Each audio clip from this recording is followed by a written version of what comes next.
Әйелдердің іші шығып кетуіне мына 7 жағдай себеп болады. Бәріңізге сәлем достар, сіздермен бірге дертке шипа арнасы. Видео басталмастан бұрын арнаға тіркеліп, лайк басып кетулеріңізді сұраймыз. Көп әйелдердің проблемасы осы, іштің шығуы. Әйелдердегі ең басты проблема. Оны жоятын жолдың сан түрін іздейді. Әр қайсысын сынап, тәжірибе жасап, байқап та көріп жатады. Нәтижесіне көзі жетпей жатып, достарын, құрбыларын да үгіттейді. Өйткені екі әйелдің басы қосылғанда толып кеткендерін сөз етеді. Арықтау үшін қандай әдісті қолданып жүретінін де жасырмайды. Десе де, толықтық жасқа, генге, мінезге байланысты болады. Ал өзі арық, бірақ іші шығып кеткен мүсін болсашы, ол ненің белгісі? Ішіңіздің шығуына не себеп болатынын білгіңіз келсе, видеоны соңына дейін көріңіз. Іштің шығуына негізінен мынандай себептер болады. Іштің бұлшықетінің әлсіздігінен, зат алмасудың нашарлауынан, жүріс-тұрыстың аздығынан, яғни сіз аз қимылдайсыз. Жастың ұлғаюы, жастың әсерінен де дене мүсінінде үлкен өзгерістер пайда болады. Стресс, ұйқының аздығы себеп болады. Біздің бүгін қозғап отырған тақырыбымыз өте маңызды, әрі көп әйелдердің жанын жеп жүрген проблема. Бірақ ішті кетірудің медициналық та, косметикалық та, диеталық та түрін ұсынбаймыз. Кез келгеніміздің қолымыздан келетін, қалтамыз көтеретін, денсаулығымызға да, сұлулығымызға да пайдалы кеңестерге көңіл бөлеміз. Іштің бұлшықетінің әлсіздігі. Қарын май жиналатын орын емес. Оның жиналуына бұлшықеттердің әлсіздігі, физикалық салмақтың жеткіліксіздігі. Соның кесірінен ішкі ағзалар төмен түседі. Салдарынан тері созылып, қарын үлкейіп кетеді. Бұл кез келген нәзік жандылар үшін проблема. Қарынның шығуы асқазан мен ішек жұмысына да кері әсерін тигізеді. Сондықтан да бұл жағдаймен күресудің амалын қарастырып көрейік. Не істеуге болады?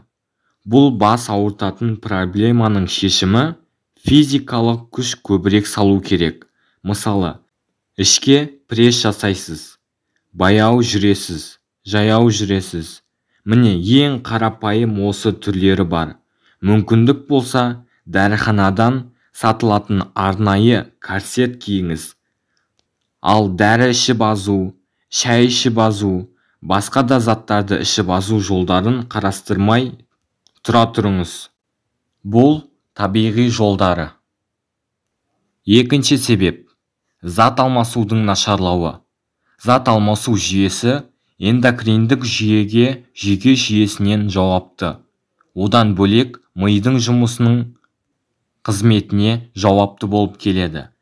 Егер сізде қалқанша безде немесе жүйкеңізде қандай да бір өзгеріс болса, онда дұрыс тамақтануда, диета ұстағаныңыз да көмектесе алмайды. Аталған ағзаларды емдемейінше, ішіңіздің кетпейтініне сенімді бола берсеңіз болады. Енді бұл жағдайда не істеуге болады десеңіз, егерде қалқанша безден күмәніңіз болса, тез арада емделгеніңіз жөн. Ол кезде эндокринолог дәрігердің қабылдауына жазылғаныңыз жөн. Тіпті невропатолог маманымен консультация өткізуіңізге болады. Үшінші себебі жүріс-тұрыстың аздығы. Байқасаңыздар, күнде ұзақ уақыт бір орында отыратындардың, мысалы, көлік. Ұзақ жолға жүретін еркектердің қарны шамадан тыс өсіп кетеді. Қарнының үлкендігімен балама ретінде тамақ жеп, жата қалатын жандарды елестетеді. Сондықтан да адамзаттың алдында ашкөз деген балама атты арқаламау үшін қозғалыста болғаныңыз жөн. Енді бұл жағдайда не істеуіміз керек? Өте қарапайым жолы бар. Іштің қалпына келтіру үшін сізге 7-18 күн жетеді. Таңертең ұйқыдан тұра салысымен бір стақан жылы су ішіп, 15-20 минут жаяу жүріңіз. Суық және жылы душ қабылдаңыз. Сосын ішке пресс жасап, 1 сағаттан соң таңғы асқа отырыңыз.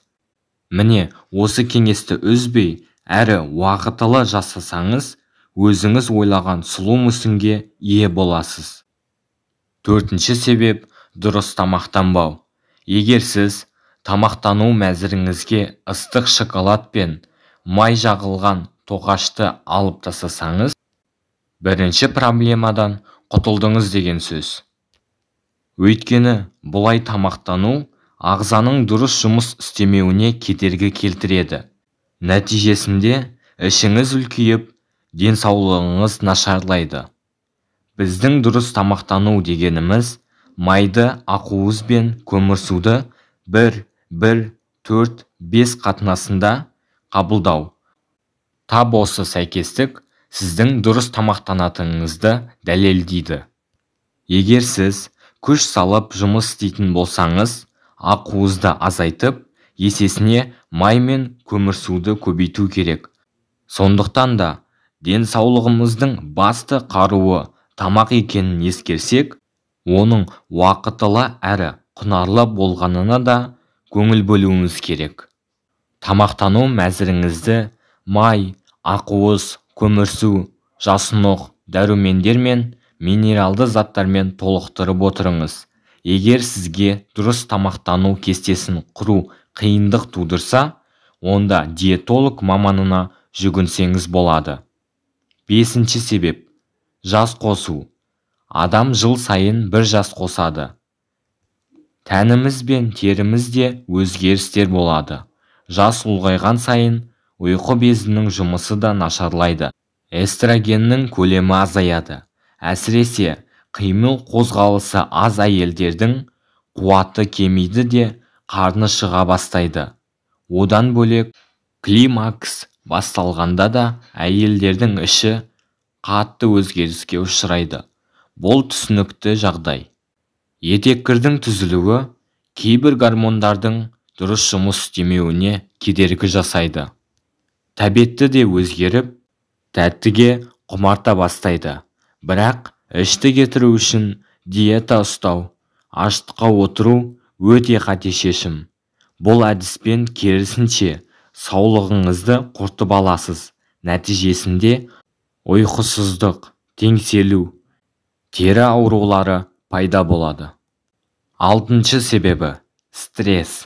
Көтеріңкі көңіл күй мен болашаққа деген сенімділік әдемі мүсініңіздің кепілі болады. Ал мазасыздық пен стресс іштің шығуына себепші болады екен.